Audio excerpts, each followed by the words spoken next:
அடுத்து நடந்த இன்சிடென்ட் தான் மிகப்பெரிய ஒரு ட்விஸ்ட். பிளவுபட்ட குரூப்ல இருக்கக்கூடிய ஒரு தலைவரோட வீட்டுக்கு ஒரு புது சோஃபா போகுது. சோஃபா பின்னாடியே புது முதலமைச்சரும் அந்த வீட்டுக்கு போறாரு. புதுமையான ஆட்சின்னு சொன்னீங்க.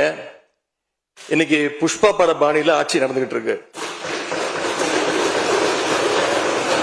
தமிழ்நாட்டு வரலாற்றிலேயே முதன்முறையாக, இந்திய வரலாற்றிலேயே முதன்முறையாக ஒண்ணு நடந்திருக்கு. என்னன்னா, கட்சி தாவறதுக்கு முன்னாடியே அந்த குரூப் தலைவர் வீட்டுக்கு போய் இவ்வளவு ஓப்பனா அவங்களுக்கு இன்விடேஷன் கொடுத்ததை இதுவரைக்கும் இந்தியாவில் யாருமே பார்த்தது கிடையாது. இதை பார்த்துட்டு மக்கள் இன்னைக்கு என்ன தெரியுமா கேட்கிறாங்க? சேஞ்சுன்னு சொன்னீங்களே, இந்த சேஞ்சுக்கு பின்னாடி மிகப்பெரிய எக்ஸ்சேஞ்ச் இருக்கோ அப்படின்னு மக்கள் சந்தேகப்படுறாங்க. இப்படிப்பட்ட ரொம்ப புதுமையான வித்தியாசமான செயல்பாடுகளால நம்பிக்கை வாக்கெடுப்பு கோரும் முன்பாகவே இந்த ஆட்சி அவங்களுக்கு வாக்களிச்ச மக்களுடைய நம்பிக்கையை இழந்துருச்சு.